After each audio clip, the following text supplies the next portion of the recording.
दूसरी चीज जरा देखिए, how will you represent set, set को कैसे रिप्रेजेंट किया जाता है।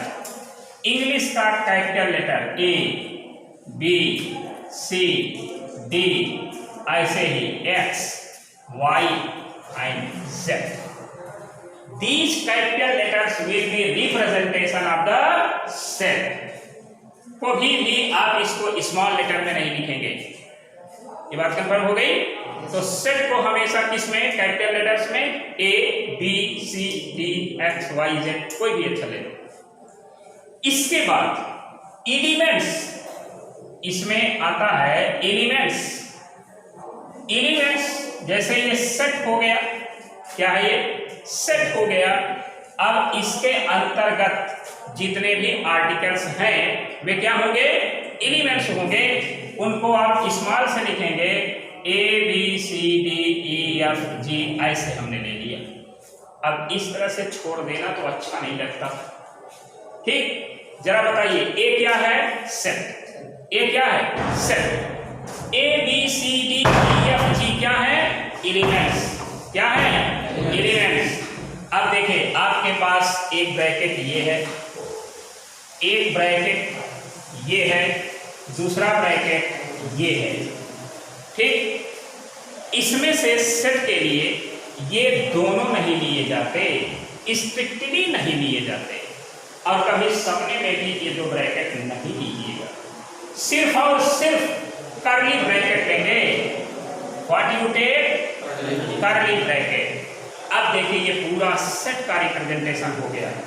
अब इसमें हम आपको पूछ रहे हैं, ए क्या है, बोलो, सेट। ए क्या है, सेट। ए, बी, सी, डी, ई, एफ, जी क्या है, एलिमेंट्स हैं, और इनको किस ब्रैकेट में लेना होगा, कर्ली ब्रैकेट में, only curly. Is it clear.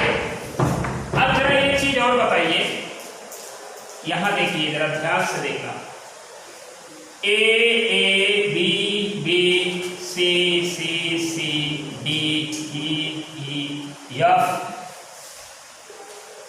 जी, जी, जी, ये हमने लिखा। एक वही सेट हमने यहां लिखा है, वही सेट हमने यहां भी लिखा है। तुम्हें ऐसा लग रहा होगा कि ये वाला सेट ज्यादा अच्छा लग रहा है, ये वाला थोड़ा बकवास। कैसे, अरे भाई बार बार ए क्या बोल रहे हैं, है कि नहीं, बार बार ए क्यों कह रहे हो। ये ए जो सेंस दे रहा है वही तो ये भी दे रहा, वही तो ये भी दे रहा है, जो सेंस भी दे रहा वही ये भी दे रहा। तो इसलिए सेट में एक चीज कंपल्सरली याद कर लीजिए, कभी भूलना नहीं चाहिए कि सेट में एलिमेंट्स का रेपिटेशन परमिटेड नहीं है। There is no permission for the repetition of elements in the set. In the set permission of repetition of elements will not be allowed. तो अब इसकी जगह आप सिर्फ ए लिखोगे, इसकी जगह सिर्फ बी लिखोगे, इसकी जगग सिर्फ सी लिखोगे, यहाँ पर सिर्फ ई लिखोगे और यहाँ पर सिर्फ एक जी लिखोगे। अब बताओ वही तो हो गया, वही हो गया कि नहीं। तो अब आपके माइंड में ये बात आ गई कि एलिमेंट्स रिपीटिशन में नहीं लिखे जाएंगे, they will be written only one times. ये बात कंफर्म हो गई। अब जरा बताइए, मान लीजिए देखिए x फादर है, y मदर है और a b c बॉयज हैं, e और f गर्ल्स हैं। अब जरा सोचिए इससे फायदा क्या हो रहा है, ये जो चीज लिखी है क्या फायदा हो रहा है। अब जरा बताइए a b c को x क्या बोलेगा, a b c को x क्या कहेगा, क्या कहेगा जी? तुम्हारे पिता तुम्हें क्या कहते हैं बेटा, बेटी कहते हैं क्या? नहीं कहते ना, क्योंकि अकॉर्डिंग टू जेंडर हम यहाँ बात कर रहे हैं। तो बताइए x पिता है, फिर से सुनिए वाई माता है, ए बी सी बॉयज हैं, ई एफ गर्ल्स हैं। अब एक्स इनको बुलाएगा तो क्या कहेगा? सन कहेगा। वाई इनको बुलाएगी तो क्या कहेगी? सन कहेगी ना। अब एक्स इनको बुलाएगा तो क्या बोलेगा? डाटा। ये भी इनको बुलाएगा तो क्या कहेगा? डाटा। ये तीनों इन दोनों को बुलाते हैं, क्या बोलेंगे? सिस्टर। और ये इनको बुलाती हैं, क्या बोलेंगे? ब्रदर। तो यहाँ ढेर सारा रिलेशन बन रहा है। क्या बन रहा? रिलेशन। वैसे ही यहाँ भी रिलेशन है। तो जरा एक चीज आप बताइए, एलिमेंट ए सेट ए से रिलेटेड है कि नहीं? बोलो, है कि नहीं? बी ये भी है, सी ये भी है। तो इसे ऐसे लिखा जाता है, सिंबल पहचानिएगा।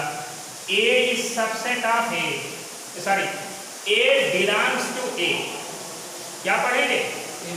ए बिलोंग्स टू ए। फिर बताइए, B belongs to A, C belongs to A. अब जरा बताइए, यल बिलोंग्स टू, सही है? No sir. सही नहीं है ना? तो आप काट दीजिए ऐसे। तो ये जो एलिमेंट्स हैं वो इससे रिलेटेड हैं, इससे बिलोंग्स हैं, लेकिन ये जो एलिमेंट है वह इस सेट में नहीं आ रहा है, इसलिए इसको ऐसे लिख दो। तो क्या लिखोगे? L does not belong to A. L does not belong to A. M बोलिए, does not belong to A. इस तरह से जो एलिमेंट्स रिलेटेड हैं उनको बिलोंग्स टू कहिए, और जो रिलेटेड नहीं है और अगर कहना चाहते हो तो उनको आप क्या कहोगे? Does not. क्या लगा दोगे? Does not. तो ये बिलोंग्स का साइन है, एप्सिलॉन बोलते हैं इसको, और ये डज नॉट बिलोंग का साइन है। ये बात कंफर्म हो गई? चलिए अब जरा देखते हैं कि सेट को कितने तरीके से रिप्रेजेंट कर सकते हैं। हम एक एग्जांपल के साथ चलते हैं। जैसे A इक्वल टू है A B C D E, कहाँ तक? Z तक हम आ गए। कहाँ तक आ गए? Z तक आ गए। अब एक है टैबुलर फॉर्म। सेट को रिप्रेजेंट करने के दो मेथड होते हैं। एक को हम कहते हैं टैबुलर फॉर्म और दूसरे को कहते हैं सेट बिल्डर फॉर्म। अभी आप देखिएगा कि इनमें क्या रिलेशन बनता है। ये जो लिखा हुआ है ये मेथड, कर्ली ब्रैकेट में एलिमेंट्स लिखना, this is tabular method. What? Tabular. अब जैसे आपने ये लिख दिया, कोई कह सकता है हम ये लिखते हैं B equal to 1 2 3 4 5 and so on, ऐसे लिख दिया। कोई कहता है C हम लिख रहे हैं 0 -1 -2 3 4 5/2 -7/3, इस तरह से।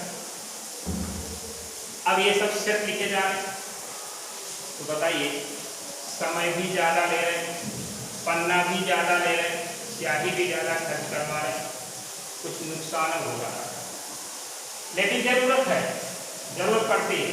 तो बताइए इसको हम क्या बोलेंगे? Tabular form. क्या बोलेंगे? Tabular form. Set builder form क्या है?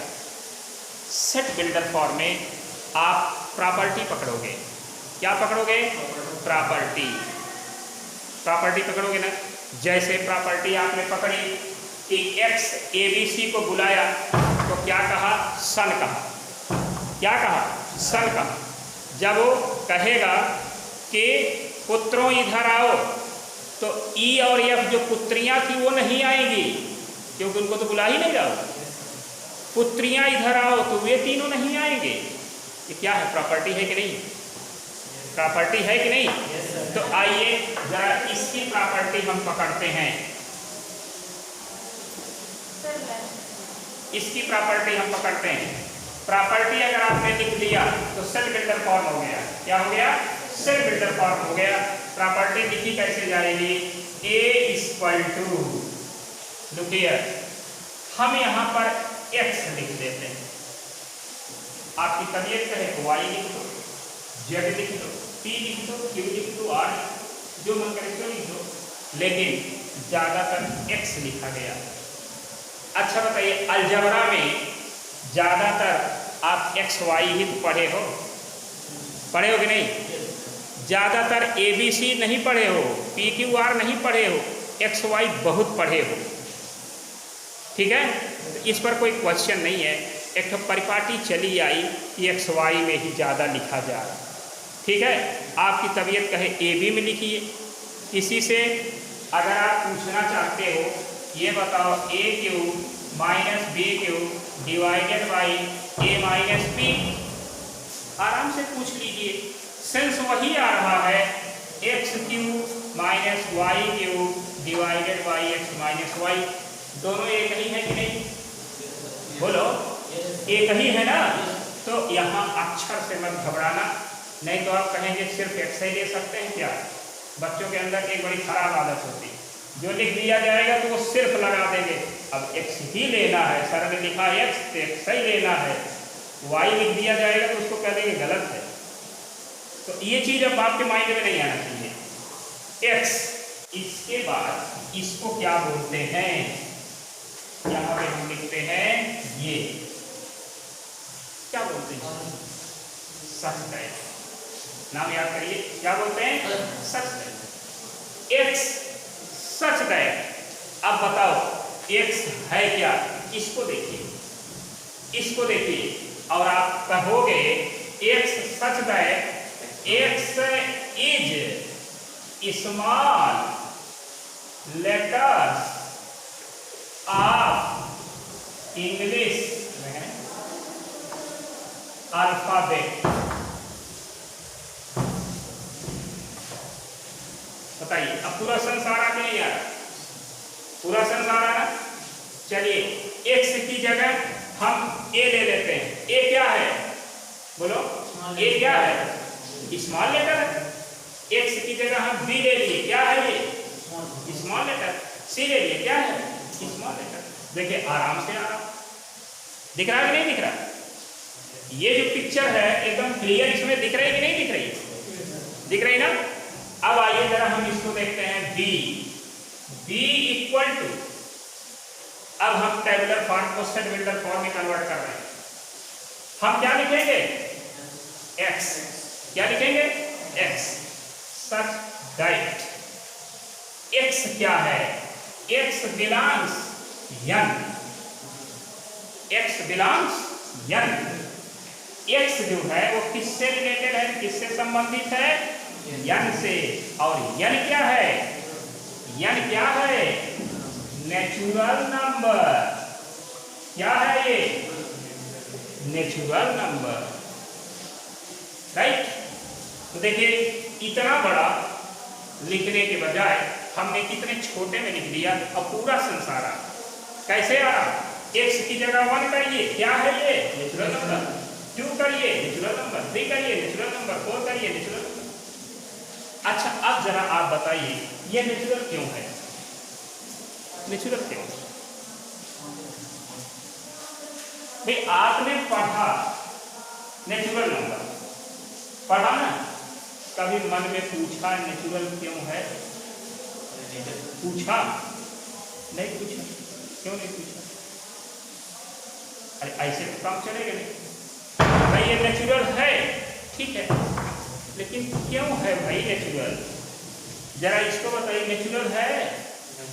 ये नेचुरल देखिए, नेचुरल है। ये क्यों नेचुरल नहीं है? कोई रीजन तो होगा, कोई रीजन तो होगा। वह नंबर जिसको मनुष्य के अलावा, आदमियों के अलावा पशु पक्षी भी जानते हैं, उसको नेचुरल कहते हैं। हम आप तो जानते ही हैं, पशु पक्षी भी जानते हैं। अब शायद आपको आश्चर्य हो रहा है, पशु पक्षी कैसे जानते हैं? ये पक्षी ऐसे जानती है, ये पक्षी है, इसका घोंसला है, नेस्ट। इसमें उसने 5 अंडे रखे हैं। कई अंडा हो गया? 5 अंडा उसने दिया। वह चली गई चुनने। आपने एक अंडा यहां से चुरा लिया आपने। चिड़िया जब आएगी तो आराम से रहेगी नहीं? जज करिए, चिड़िया बेचैन हो जाएगी। इन चारों के लिए नहीं बेचैन हो रही है, उस अंडे के लिए जिसको आपने चुरा दिया। ठीक है? उसके बाद थोड़ी देर तक उसको परेशान होने दीजिए और जरा उसको उड़ा दीजिए, तो आपके डर से थोड़ा उड़ तो जाएगी वो, है कि नहीं? फिर आने की कोशिश करेगी। वो बेचैन है, आपके डर से उड़ गई लेकिन फिर बेचैन है। अब क्या है, जब वह उड़ा दिया आपने, थोड़ा दूर गई, लाकर उस अंडे को इसमें डाल दो। उसके बाद थोड़ा दूर खड़े होकर के देखो, चिड़िया फिर आएगी। क्या चिड़िया अब परेशान होगी? नहीं होगी। अब अपने माइंड से पूछिए, यार चिड़िया को पता है 5 नंबर किसको कहते हैं, है ना? 5 अंडे गिनती में उसे पता है, इसीलिए वो परेशान हुई थी। अब अगर उसको पता ना होता गिनती तो क्यों परेशान होती? क्यों परेशान होती? ना होती। तो इसलिए वह नंबर जिसको पक्षी, पशु, ये लोग भी जानते हैं, इसीलिए उसको हम क्या बोलते हैं? नेचुरल नंबर बोलते हैं। बताइए, 0 नेचुरल है? 0 नेचुरल है? नहीं, मैन मेड है। इसमें नेचुरल कौन है? 3 और 4। बाकी जितने हैं वे क्या हैं? मैन मेड नंबर हैं। तो आइए जरा C को लिखते हैं। C क्या लिखें यहां पे? X such that X belongs R. X belongs R. What is R? Real number. What is R? Real number. ये मैन मेड है, इसको क्या बोलते हैं? मैन मेड है। अब जरा सोचिए, आप ये खींचते हो और यहाँ 0 लिखे, इधर की तरफ प्लस ले जाते हो, इधर की तरफ माइनस ले जाते हो, और आप क्या बोल देते हो इसको? Number line. क्या बोल देते हो? Number line. जब आप इस नंबर लाइन को बोलते हो और कोई बच्चा अगर आपसे पूछ लिया कि सर ये नेचुरल नंबर लाइन है क्या, तब आपकी समझ में आ जाएगा हम कुछ अधूरी बात कर रहे हैं। जो नंबर लाइन हमने कही उसमें कुछ कमियां हैं। क्या कमी है? आपको इसे नंबर लाइन नहीं कहना है। क्या कहना है? रियल लाइन कहनी है। क्या कहनी है? रियल लाइन कहनी है, जिसमें नेचुरल नंबर भी आता है, मैन मेड नंबर भी आते हैं। इसलिए इसको आप क्या बोलोगे? क्या बोलोगे? Real line. क्या बोलोगे? Real line. इनइक्वालिटी में इसकी बड़ी जरूरत पड़ती है जब आप इनइक्वालिटी पढ़ेंगे। तो इस तरह से आपने देखा कि सेट के 2 फॉर्म हैं, एक हो गया टेबुलर फॉर्म और दूसरा क्या हो गया? सेट बिल्डर फॉर्म हो गया। ये क्लियर? अब आइए हम सेट के काइंड्स पे आ जाते हैं। पहला हम निकालेंगे नल सेट। नल सेट, ढेर सारे नाम है। नल सेट हो गया, इम्पटी सेट भी कहा जाता है, वाइड सेट भी कहा जाता है, जीरो सेट भी कहा जाता है। कोई किसी भी नाम से इसे आपसे पूछ सकता है। तो इसके नाम याद करिए, null set, zero set, void set और इम्पटी सेट। इम्पटी माने खाली, इम्पटी सेट। तो आप कहेंगे A set having no element. A set having no element is called null set, और इसको हम ऐसे रिप्रेजेंट करते हैं, इस तरह से एकदम खाली छोड़ देते हैं, इसमें कोई एलिमेंट होता ही नहीं। अच्छा, ये सिंबल जो बनाया गया एम्पटी सेट का, नल सेट का, आपको अच्छा लग रहा? नहीं ठीक लग रहा। क्यों नहीं ठीक लग रहा? क्योंकि तो यार बड़ा दूर तक लग रहा, कर्ली ब्रैकेट लग रहा। तो इसका एक और बना दिया गया, इसको हम कहते हैं फाई। तो अब आप इसको फाई से जाना करेंगे, इससे नहीं जानेंगे। ये phi, PHI phi, PHI phi, और ढेर सारे सिंबल बनते हैं, फाई, डाई, काई, टाउ, डेल्टा, बहुत बनेंगे, धीरे धीरे सब आपको मिलेंगे। तो बताइए what is null set? A set having no element is known as null set। इसके बाद सिंगलेटन सेट, सिंगलेटन सेट, ये having only one element, having only one element। बताइए set of president of India at this time क्या है? ये नल है, एक singleton, singleton. Prime minister of India at this time क्या है? हाँ, chief minister of UP at this time, singleton, है ना? तो ऐसा दुनिया का सेट जिसमें केवल एक एलिमेंट आता है, उसको हम क्या कहेंगे? सिंगलटन। अब जरा आप पहचानिए, ए इक्वल टू सिंगलटन है कि नल है? ठीक है, आपको मुझसे नल निकल गया, जबकि सिंगलटन है। कैसे? अरे एक एलिमेंट नहीं है क्या? है ना? तो इट इज नॉट मतलब नल से, बट इट इज सिंगलटन से। इसको जरा बताइए, ये भी नल से। कैसे? एक एलिमेंट तो है, एक एलिमेंट है, इसलिए क्या है? ये सिंगलटन है। फिर बताइए,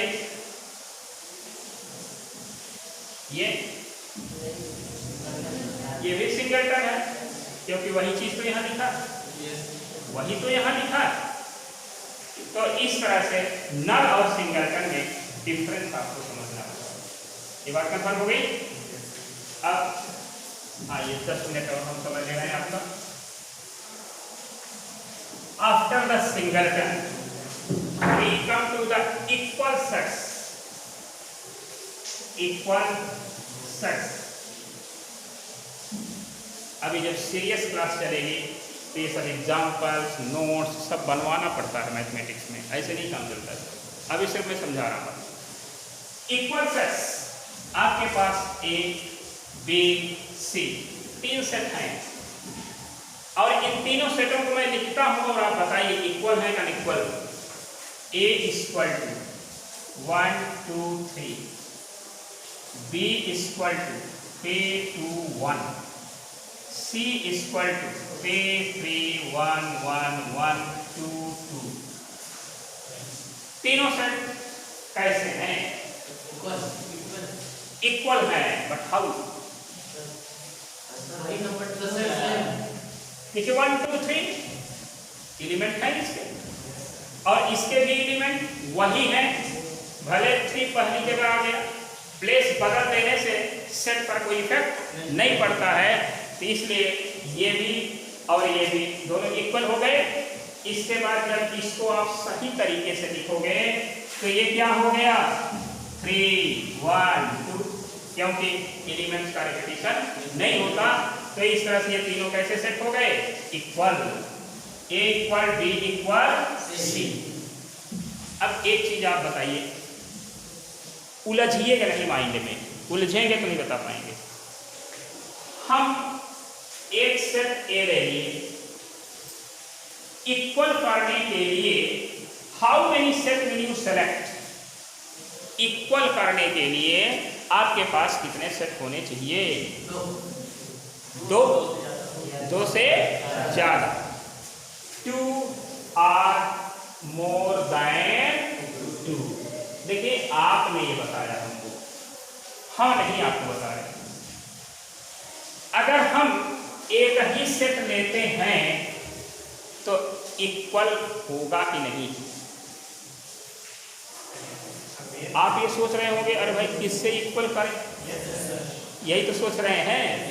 यही देखिए फिलॉसफी है। जैसे मैं ये कहूं कि मिस्टर एक्स हैं, मिस्टर एक्स, ये मिस्टर एक्स खुद के इक्वल हैं कि नहीं? बोलो, तुम खुद के इक्वल हो कि नहीं? नहीं हो। तो इक्वलिटी लाने के लिए कहाँ आपकी मजबूरी आ रही है कि हम 2 या 2 से ज्यादा सेट में? आई मजबूरी? नहीं आई है। तो यही देखिए समझने का फेर है। इसीलिए दुनिया या आप कहीं कहीं पीछे हो जाते हो। क्यों? क्योंकि आप इक्वलिटी में पहले अपने को तो देखा ही नहीं, दूसरे को देखने लगे, है कि नहीं? अरे पहले अपने को तो देखो। तुम मैथ ले लिए, लेकिन पहले अपने से तो पूछो, अपने से तो पूछो, I am eligible for mathematics और not? Then your mind, your soul power will say are you fit और नॉट। आपकी आत्मा बता देगी कि आप फिट हो या नहीं हो। अपने से पूछना चाहिए, किसी और से नहीं। नहीं तो आप अपने फ्रेंड से पूछोगे, अच्छा तो मैथ ले लूँ, ज़्यादा यही होता है ना, मैथ ले लूँ, फ्रेंड कहेगा हाँ ले लो, आपने ले ली। लेकिन ये तो आपने पूछा ही नहीं, अपने फ्रेंड से पूछा ही नहीं ना। आपका फ्रेंड कौन है? आपका माइंड। आपका फ्रेंड कौन है? आपका माइंड। तो सबसे पहले अपने माइंड पर विश्वास करिए, उसके बाद किसी और पर विश्वास करिए। तो यहाँ कभी ना कहिएगा इक्वलिटी के लिए हमारे पास 2 या 2 से ज़्यादा सेट होने चाहिए। अगर हमारे पास केवल एक सेट है तो भी इक्वलिटी फिट आ जाएगी। हम क्या लिख देंगे? x equal to x. कोई काट नहीं सकता, काट देगा कोई? अरे हम अपने के बराबर तो नहीं है कि नहीं? एक तो हम है, एक तो हम अपने के बराबर। हम है और अपना है, तो दोनों मिला बराबर तो कोई ही गए, हो गए ना। तो इस तरह से x बराबर x भी ला सकते हो, x बराबर y ला सकते हो, y बराबर z ला सकते हो। तो ये इक्वलिटी हो गई। तो बताइए इक्वलिटी ऑफ सेट का कंडीशन क्या है? ऑल दो sets having same elements, having same elements are known as equal set. अब जरा बताइए एक और चीज है, disjoint set. Disjoint, dis English में बड़ा खराब होता है, डिसजॉइंट सेट्स। ये क्या चीज? यहां पर अब आपकी ये मजबूरी है, मजबूरी है। यहां पे हम 2 या 2 से अधिक ऐसे सेट लें जो डिसजॉइंट है। डिसजॉइंट, डी देखिए, जैसे एक वर्ड होता है कंस्ट्रक्शन। क्या होता है? कंस्ट्रक्शन।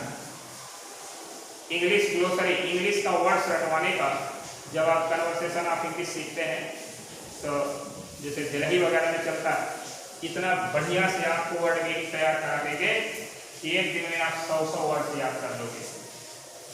कंस्ट्रक्शन अगर आपको याद है तो इसका उल्टा नहीं सोचना है, सिर्फ डी लगाना पड़ता है। क्या लगाना पड़ता है? डी। तो क्या हो जाता है? डिस्ट्रक्शन।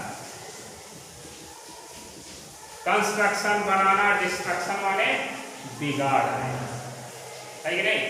ऐसे बना है डिस्ट्रॉय, बना है कि नहीं? तो ये सब इंग्लिश वर्ड कैसे बन जाते हैं? डिसजॉइंट। डिसजॉइंट में आप जरा देखिए, A इक्वल टू है 1 2 3, B इक्वल टू है राम, मोहन, सोहन, ऐसे। इसके एलिमेंट और इसके एलिमेंट में कोई रिलेशन है क्या? कोई रिलेशन है? दिख रहे हैं? नहीं। इसका कोई भी एलिमेंट इसमें नहीं दिख रहा और इसका कोई भी एलिमेंट इसमें नहीं दिख रहा। अगर एक भी दिख जाएगा तो डिसजॉइंट नहीं कहोगे। तो ये दोनों इस समय क्या है? डिसजॉइंट सेट है। तो डिसजॉइंट सेट का मतलब एक सेट का कोई भी एलिमेंट दूसरे सेट में न था। एकदम क्वाइट डिफरेंट है। अब जरा इसको बता दो, a इक्वल टू 1 2 3 है, b इक्वल टू 2 4 6 है। ये डिसजॉइंट है? नहीं है। क्यों? क्योंकि ये जो 2 है ये तो दिख रहा, 2 तो दोनों में दिख रहा, ये डिसजॉइंट नहीं। अभी हम इसको हटा दें। अब जरा बताइए, अब डिसजॉइंट हो गए क्योंकि यहाँ 1 3 है और यहाँ पर 4 6 है, दोनों में कोई रिलेशन नहीं है, इसलिए इसको हम क्या बोलेंगे? डिसजॉइंट।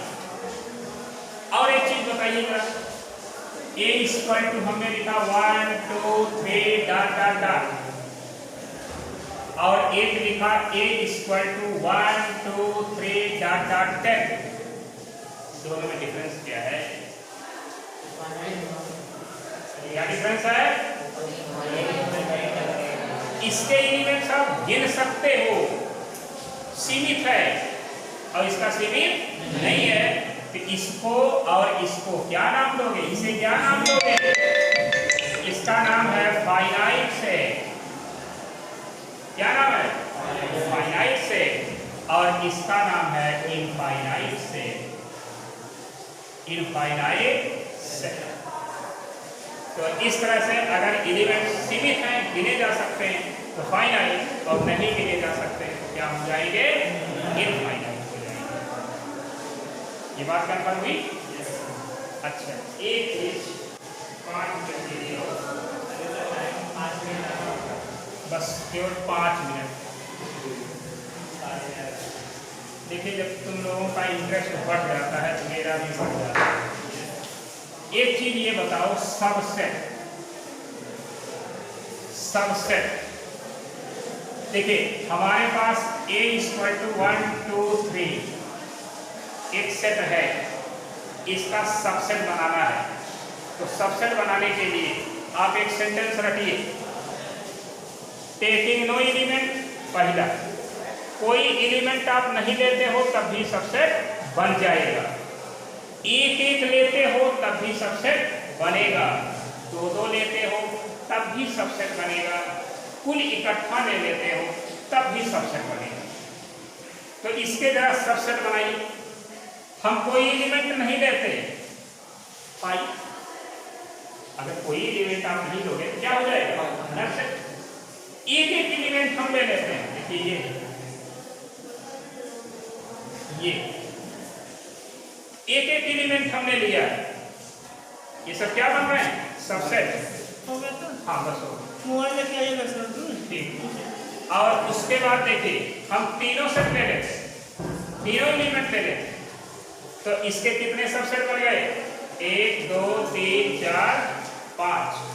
अब उसके बाद आप ये भी ले सकते हो, 1 2, फिर 2 3, फिर 3 1। ये सबके सब इसके क्या है? सबसेट है।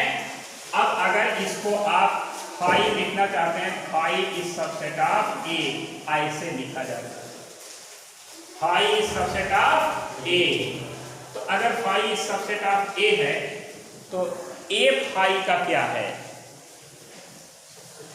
जैसे तुम अपने पिता के पुत्र हो, तो पिता तुम्हारे क्या हैं? पिता है कि नहीं? तो यहां पर 5 इज सबसेट ऑफ A, तो उल्टा बोलिए, A is super set of 5। A is super set of 5। तो यहाँ ये रिलेशन देखिए, 5 यदि A का सबसेट है तो A जो है 5 का क्या है? Super set. Okay, so thanks for this. आज इतना ही।